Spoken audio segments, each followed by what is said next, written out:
إن الحمد لله نحمده ونستعينه ونستغفره ونعوذ بالله من شرور أنفسنا ومن سيئات أعمالنا من يهده الله فلا مضل له ومن يضلل فلا هادي له وأشهد أن لا إله إلا الله وحده لا شريك له وأشهد أن محمدا عبده ورسوله يا أيها الذين آمنوا اتقوا الله حق تقاته ولا تموتن إلا وأنتم مسلمون يا أيها الناس اتقوا ربكم الذي خلقكم من نفس واحدة وخلق منها زوجها وبث منهما رجالا كثيرا ونساء واتقوا الله الذي تساءلون به والأرحام إن الله كان عليكم رقيبا يا أيها الذين آمنوا اتقوا الله وقولوا قولا سديدا يصلح لكم أعمالكم ويغفر لكم ذنوبكم ومن يطع الله ورسوله فقد فاز فوزا عظيما أما بعد فإن خير الحديث كتاب الله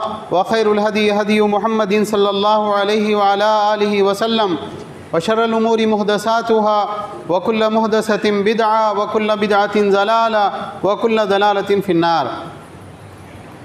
قال سبحانه وتعالى ضربت عليهم الذلة والمسكنة وباءوا بغضب من الله. محترم حضرات، تمام تعریفیں، ہر طرح کی بڑائی، کبریائی، پاکیزگی اللہ رب العالمین احکم الحاکمین کے لیے لائق و دیبا ہے، جو سارے جہانوں کا بنانے والا اور پالنے والا ہے، بے حد مہربان، نہایت رحم کرنے والا ہے، رود جزا کا مالک ہے، ہر طرح کا نفع، نقصان، عزت، ذلت تن تنہا اسی کے ہاتھ میں ہیں. اور بے شمار درود و سلام کا نزول ہو تمام انبیاء کرام پر، بالخصوص آخری نبی اور رسول رحمۃ للعالمین جناب محمد رسول اللہ صلی اللہ علیہ وسلم پر. بہرحال حمد و صلوات کے بعد جب ہم کوئی نماز پڑھتے ہیں، چاہے وہ فرض نماز ہو، چاہے وہ نفلی نماز ہو، چاہے عیدین کی نماز ہو، چاہے نماز جنازہ ہو، اس میں اللہ کے نبی صلی اللہ علیہ وسلم کی سنت کیا ہے؟ ہر مسلمان کو اپنی نماز میں سورہ فاتحہ ہر رکعت میں پڑھنا ضروری ہے. تو انسان اپنی ساری زندگی میں لاکھوں مرتبہ سورہ فاتحہ پڑھتا ہے اپنی ہر نماز کی ہر رکعت میں. اور سورہ فاتحہ میں ہم ایک دعا مانگتے ہیں. وہ دعا کیا ہے؟ اہدنا الصراط المستقیم، اے اللہ ہم کو سیدھے راستے پر چلا، صراط الذین انعمت علیہم، ان لوگوں کے راستے پر چلا جن پر تیرا انعام ہوا، غیر المغضوب علیہم ولا الضالین، ان لوگوں کے راستے پر چلنے سے بچا جن پر تیرا غصہ نازل ہوا، جن پر تیرا غضب نازل ہوا، یا جو گمراہ ہوئے، اے اللہ ان لوگوں کے راستے پر چلنے سے ہم کو بچا لینا. وہ کون لوگ ہیں جن کے اوپر اللہ تعالیٰ کا انعام ہوا ہے؟ اللہ تعالیٰ نے سورہ نساء آیت نمبر 69 میں ان لوگوں کے بارے میں بتاتے ہوئے بات ارشاد فرمائی کہ مع الذین انعم اللہ علیہم من النبیین والصدیقین والشہداء والصالحین وحسن اولئک رفیقا. جو لوگ دنیا میں اللہ اور اس کے رسول کی اطاعت کرتے ہیں تو وہ لوگ قیامت میں انبیاء کے ساتھ میں، صدیقین اور شہیدوں اور نیک لوگوں کے ساتھ رہیں گے، اور جن پر اللہ کا انعام نازل ہوا. اور اللہ نے فرمایا کہ کیا بہترین رفاقت ہے ان لوگوں کی، ان کا ساتھ جن کو قیامت کے دن مل جائے تو وہ آدمی تو کامیاب ہو گیا. اللہ ہم سب کو ان کا ساتھ عطا فرمائیں. تو ہم یہ دعا مانگتے ہیں کہ اللہ ان لوگوں کے راستے پر چلا جن پر تیرا انعام نازل ہوا. اے اللہ ان لوگوں کے راستے پر جانے سے ہم کو بچا لینا، ان لوگوں کے طریقے پر چلنے سے، ان لوگوں کی جیسی زندگی گزارنے سے، ان لوگوں کے نقش قدم پر چلنے سے. کن کے؟ مغضوب علیہم، ایسے لوگ جو دنیا میں آپ کے غصے کے مستحق ٹھہرے، جن پر آپ کا غضب نازل ہوا. اور اے اللہ گمراہوں کے راستے پر چلنے سے بھی ہم کو بچا لینا. مغضوب علیہم کون ہیں؟ جن پر اللہ کا غصہ اترا دنیا میں. اللہ کے نبی صلی اللہ علیہ وسلم نے سنن ترمذی کی روایت میں اس کی وضاحت کرتے ہوئے بات ارشاد فرمائی، مغضوب علیہم جن پر اللہ کا غصہ نازل ہوا یہود ہے، اور ضالین کون ہیں؟ گمراہ لوگ، وہ نصارہ ہیں. دیکھیے قرآن میں اگر آپ دیگر مقامات کا مطالعہ کریں گے، اللہ تعالیٰ نے یہود کے جرائم کو بہت کھول کھول کر بیان کیا ہے. بنی اسرائیل یہودی، اللہ تعالیٰ نے 12 مقامات کے اوپر ان کی پوری حقیقت کو واضح کیا. اللہ تعالیٰ نے ان کے بارے میں یہ بات بتائی کہ یہ وہ لوگ ہیں جو اللہ کے غصے اور غضب کے مستحق ہیں. مثلا سورہ بقرہ کی جو آیت میں نے خطبے میں آپ کے سامنے تلاوت کی، سورہ بقرہ کی آیت نمبر 61 کا ایک چھوٹا سا حصہ ہے۔ اللہ نے ایک واقعہ ذکر کیا یہود کا اور کہا ضربت علیہم الذلۃ والمسکنۃ، ہم نے ان کے اوپر ذلت اور محتاجی ڈال دی ہم نے ان کے اوپر، اور وہ کس حالت میں لوٹے وہاں سے؟ وباءوا بغضب من اللہ کے غصے کے حقدار ہو کر وہ وہاں سے لوٹے۔ اور سورہ مائدہ آیت نمبر 60 میں تو اللہ نے بڑے خطرناک انداز میں ان کی مذمت کی، ان کو برا کہا۔ اللہ تعالیٰ نے فرمایا قُلْ هَلْ أُنَبِّئُكُمْ بِشَرٍّ مِّن ذَلِكَ مَثُوبَةً عِندَ اللَّهِ، آپ کہہ دیجئے کیا میں تمہارے سامنے بہت کھول کر نہ بیان کر دوں کہ اللہ کے بعد برے بدلے کے مستحق کون لوگ ہیں؟ اللہ تعالیٰ نے فرمایا مَن لَعَنَهُ اللَّهُ، جن پر اللہ نے لعنت کی، وَغَضِبَ عَلَيْهِ، اور جن پر اللہ تعالیٰ غصہ ہوا، وَجَعَلَ مِنْهُمُ الْقِرْدَةَ وَالْخَنَازِيرَ، اور اللہ تعالیٰ نے ان کو بندر اور سور بنا دیا، وَعَبَدَ الطَّاغُوتَ، اور وہ لوگ جنہوں نے شیطان کی عبادت کی، أُولَٰئِكَ شَرٌّ مَّكَانًا وَأَضَلُّ عَن سَوَاءِ السَّبِيلِ، یہ لوگ ہیں جو برے ٹھکانے پر ہیں اور یہی لوگ ہیں جو سیدھے راستے سے بھٹکے ہوئے ہیں۔ آیت کریمہ کا شان نزول اگر آپ دیکھیں تو آپ کو یہ بات معلوم ہوگی کہ مدینہ کے یہودی مسلمانوں سے کیا کہا کرتے تھے؟ تم بھٹکے ہوئے ہو، تم گمراہ ہو، اور تمہیں اللہ تعالیٰ کے پاس میں برا بدلہ ملے گا۔ اللہ تعالیٰ نے کہا کہ برا بدلہ کس کو ملے گا معلوم ہے؟ ان لوگوں کو ملے گا جن کے اندر یہ ساری چیزیں ہوئی، جنہوں نے یہ کرتوت کی ہے، جن کے اندر یہ صفات ہے، ان لوگوں کو اللہ تعالیٰ کے پاس میں برا بدلہ ملے گا۔ اللہ تعالیٰ نے کس کس انداز میں ان کی مذمت کی؟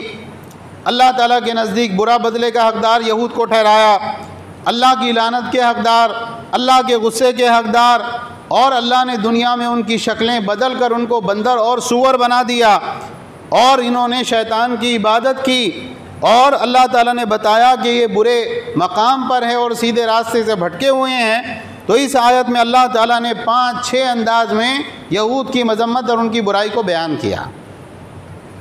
دیکھیے اللہ تعالیٰ جب کسی کو برا کہے تو یہ سمجھنے کی بات ہے کہ اللہ تعالیٰ کی ایک صفت ہے ستیر العیوب، اللہ تعالیٰ ستیر ہے۔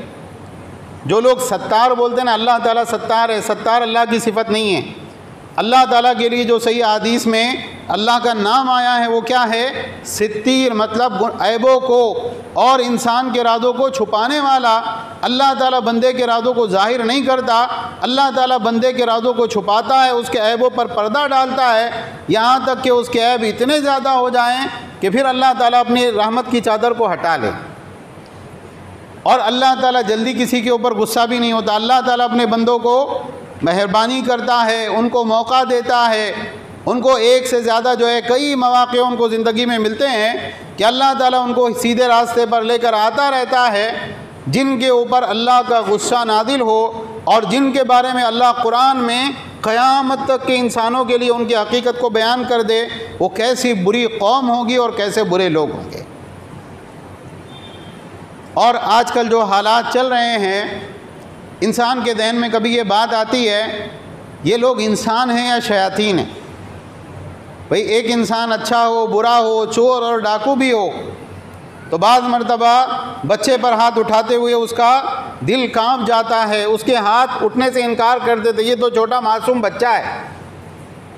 جو لوگ نہ مردوں کو چھوڑیں، نہ عورتوں کو چھوڑیں، نہ چھوٹے چھوٹے بچوں کے اوپر رحم کریں، نہ ہاسپٹل کو جو ہے وہ چھوڑیں، نہ اسکول کے اوپر رحم کھائیں، آپ بتائیے وہ کیسے لوگ ہوں گے؟ اور جنہوں نے انبیاء کو قتل کیا، انبیاء سے بغض عداوت رکھی، اللہ کے فرشتے حضرت جبریل علیہ السلام کو اپنا دشمن بتایا، وہ کیسے لوگ رہیں گے؟ ان کا دل کیا ہوگا اور وہ کس طرح کے وہ لوگ ہوں گے؟ یہود کی پوری تاریخ ہے، اگر آپ قرآن اٹھا کر دیکھیں تو یہود نے مختلف زمانوں میں اللہ کے کئی انبیاء کو، اور وہ لوگ جو نبی نہیں تھے لیکن ان میں دعوت و تبلیغ کے لیے، اصلاح کے لیے اٹھے، انہوں نے کیا کیا؟ الگ الگ زمانوں میں انبیاء کو اور خیر کا حکم دینے والوں کو بلا دریغ قتل کیا ہے۔ یہود کی تاریخ ہے انبیاء کے قتل کی۔ خود اللہ کے نبی صلی اللہ علیہ وسلم کو اگر آپ سیرت پڑھیں تو آپ کو یہ بات معلوم ہوگی کہ اللہ کے نبی صلی اللہ علیہ وسلم کے مدینہ رہنے کے زمانے میں کئی مرتبہ یہود نے اللہ کے نبی صلی اللہ علیہ وسلم کو قتل کرنے کی کوشش کی۔ اوپر سے ایک مرتبہ آپ ایک موقع سے گئے یہود کے محلے میں، دھوپ کا موسم تھا، آپ ایک دیوار کے سائے میں بیٹھے، اوپر سے انہوں نے چکی کا پاٹ گرا کر آپ کو قتل کرنا چاہا۔ حضرت جبریل علیہ السلام وہی لے کر آئے، اللہ کے نبی صلی اللہ علیہ وسلم اٹھ کے وہاں سے چلے آئے۔ خیبر کے موقع پر اللہ کے نبی صلی اللہ علیہ وسلم کو دعوت دی، اور دعوت کے اندر بکری کے گوشت میں زہر ملا کر دیا۔ اللہ کے نبی صلی اللہ علیہ وسلم کو وہی آئی، ایک لقمہ آپ نے منہ میں ڈالا اور پھر اگل دیا، لیکن وہ ایسا تیز زہر تھا کہ اس کا اثر برابر آپ کے حلق میں دکھتا رہا، یہاں تک کہ جب آپ کی وفات ہوئی تو آپ اس زہر کی تکلیف اور درد کو محسوس کر رہے تھے۔ تو اللہ کے دشمن، اللہ کے انبیاء کے دشمن، فرشتوں کے دشمن اللہ کے نبی صلی اللہ علیہ وسلم کے پاس آئے اور کہا کہ محمد صلی اللہ علیہ وسلم یہ وحی لے کر آپ کے پاس میں کون آتا ہے؟ کہا جبریل علیہ السلام۔ کہا وہ ہمارا دشمن فرشتہ ہے، وہ بارہا ہم پر عذاب لے کے اتر چکا ہے، اگر میکائیل علیہ السلام آتے تو شاید ہم آپ کی دعوت کو قبول کر لیتے۔ اللہ نے قرآن میں آیتیں اتاری کہ جو جبریل اور میکائیل کا دشمن ہے، اللہ ایسے لوگوں کا دشمن ہے۔ آپ غور کریں کہ انسان یعنی یہ کس طرح کی قوم ہے۔ ایک صحابی ہیں غالباً تو اللہ کے نبی صلی اللہ علیہ وسلم ایک مرتبہ ان کو لے کر گئے، اس وقت نام یاد نہیں آ رہا صحابی کا، تو اللہ کے نبی صلی اللہ علیہ وسلم نے کہا، اے یہود کی جماعت، یہ بات یاد رکھو کہ اگر تم میں سے 12 لوگ میرے اوپر ایمان لے آئیں، جو اللہ تعالیٰ کا غصہ تمہارے اوپر ہوا، اللہ اس غصے کو ہٹا لے گا، اللہ تعالیٰ تم پر رحم فرمائے گا۔ لیکن اللہ کے نبی صلی اللہ علیہ وسلم کے مدینہ رہتے ہوئے 12 یہودی بھی آپ پر جو ہے اسلام انہوں نے قبول نہیں کیا، وہ اسلام نہیں لائے۔ بعض یہودی علماء نے اسلام قبول کیا، جیسے عبداللہ ابن سلام ہے، زید ابن دسنہ ہیں، لیکن عام طور سے یہود نے اسلام قبول نہیں کیا۔ تو یہ جو بری قوم ہیں، اللہ نے ہم کو کیا تعلیم دی؟ ہر نماز کی ہر رکعت میں تم اللہ تعالیٰ سے کیا دعا مانگو؟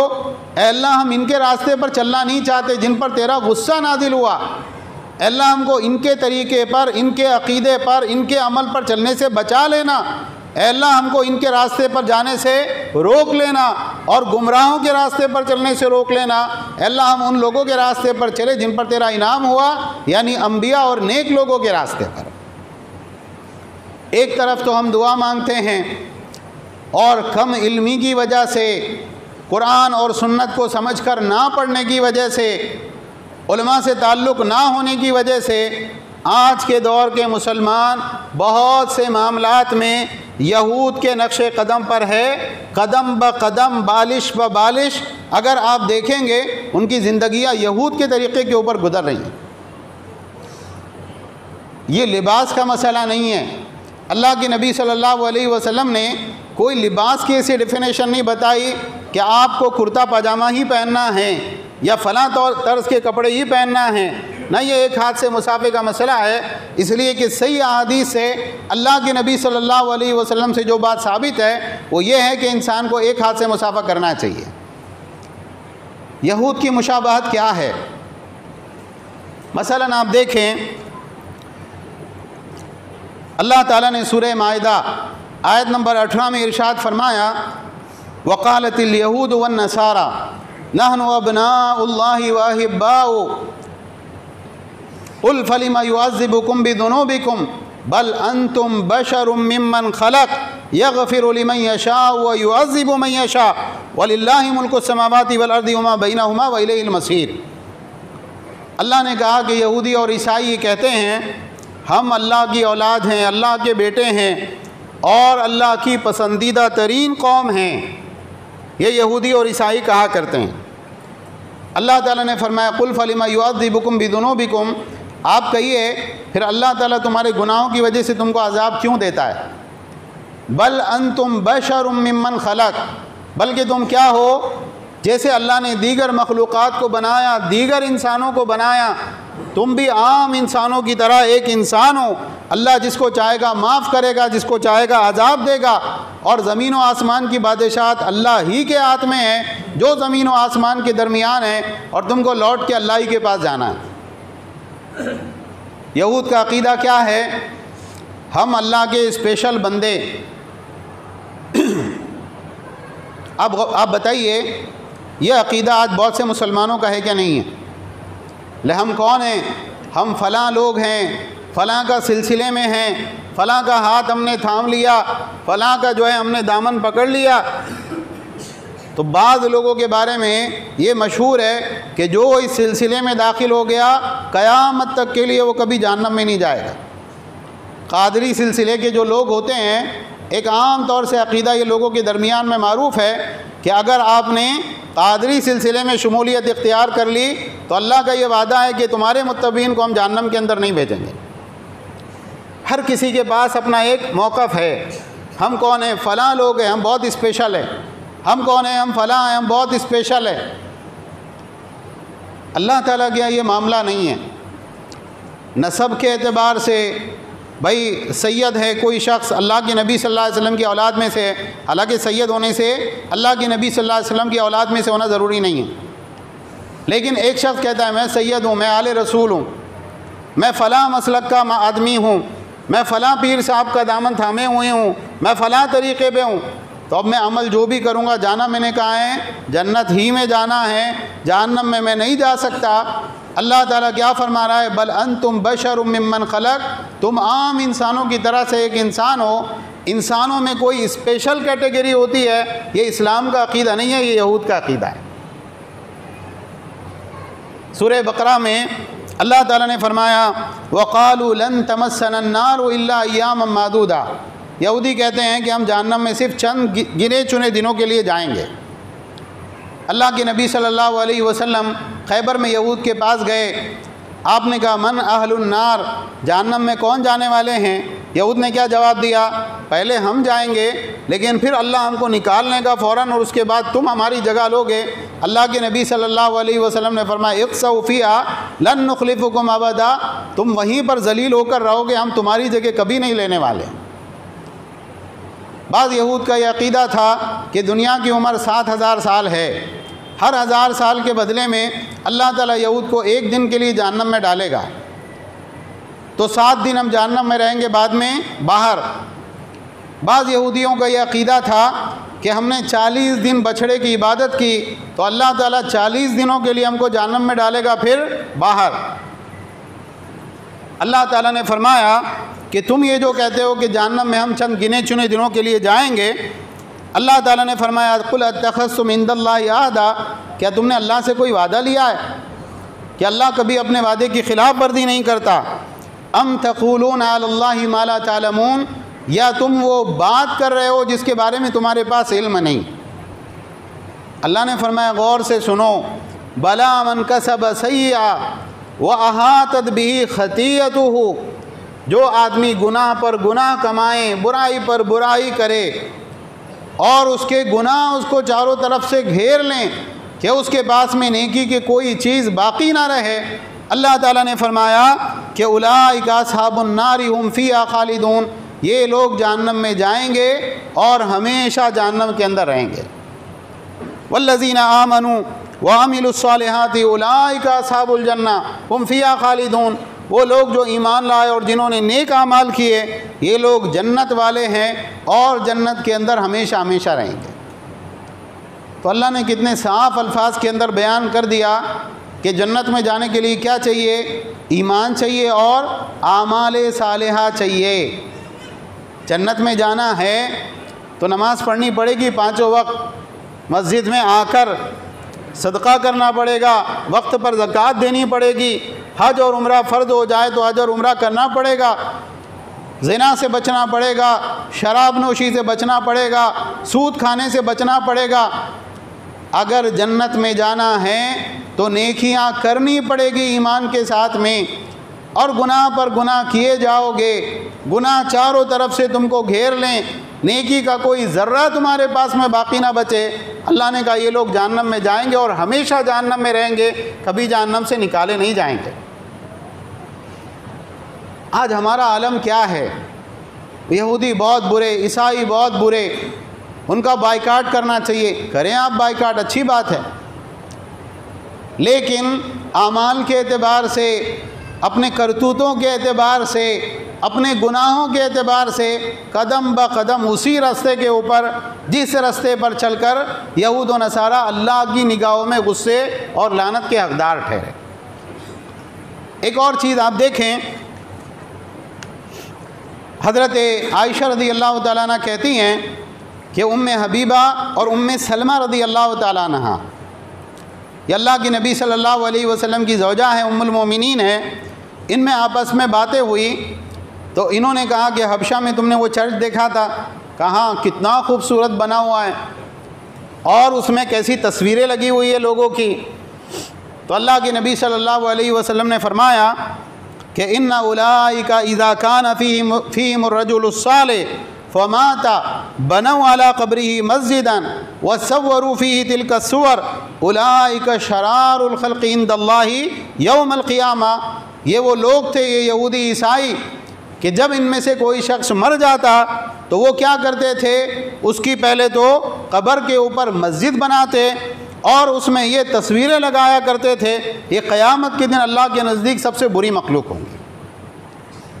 اور ایک اور روایت میں حضرت عائشہ رضی اللہ تعالیٰ نے کہتی ہیں کہ اللہ کے نبی صلی اللہ علیہ وسلم کا انتقال ہو رہا تھا، آپ ایک موت کی وجہ سے ایک تکلیف میں آپ تھے، آپ کبھی چادر اپنے سر پہ ڈال لیتے، کبھی ہٹا لیتے، پانی کا ایک پیالہ تھا، آپ اس میں ہاتھ ڈبو کر اپنے چہرے کے اوپر پھیرتے۔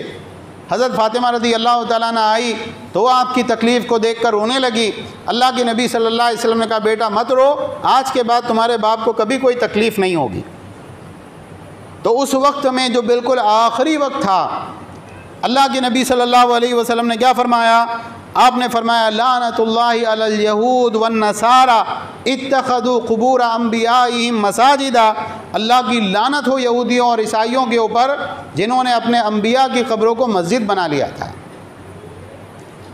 دیکھیے رحمت للعالمین کی وفات ہو رہی ہے، جو سارے عالم کے لیے مہربان نبی، جب لوگوں نے آپ کو پتھر مارے کہ آپ کے چہرے سے خون بہنے لگا تو لوگوں نے کہا آپ بد دعا کیجیے، آپ نے کہا اللہم اہد قومی فانہم لا یعلمون، اللہ میری قوم کو ہدایت دے، یہ لوگ نہیں جانتے۔ لیکن اس نبی کی وفات ہو رہی ہے، دنیا سے جانے کا وقت ہے، اور وہ یہودیوں اور عیسائیوں کے بارے میں کیا کہہ رہا ہے؟ اللہ کی لعنت ہو ان لوگوں کے اوپر۔ کیوں لعنت ہو؟ اس لیے کہ انہوں نے اپنے انبیاء کی قبروں کو سجدہ گاہ بنا لیا تھا۔ سب سے پہلی بات، ایک چیز جو اس میں سمجھنے کی اس حدیث میں، کہ یہود و نصارہ کی مخالفت، ان سے دلی نفرت ہونا، ان سے بغض اور عداوت ہونا، یہ کوئی وقتی چیز نہیں ہے کہ بھئی کوئی حادثہ ہو گیا، آپ نے نعرے لگائے، آپ نے بینر لگائے، آپ نے بائیکاٹ کیا، اور اس کے بعد میں جب وہ حادثہ اس کا اثر زائل ہو گیا، وہ واقعہ بھلا دیا گیا، اس کے بعد میں پھر آپ کیسے ہو گئے؟ ویسے ہی اس راستے پہ گامزن ہو گئے جیسے پہلے آپ تھے۔ یہ ابھی کون سا سال ہے؟ 2023، اور اسرائیل جو حکومت ہے وہ قائم ہوئی وہ کون سے سال میں؟ 1947 میں۔ آپ بتائیے بائیکاٹ کب ہو رہا ہے؟ ابھی 2023 میں۔ اب تک کیا کر رہے تھے آپ؟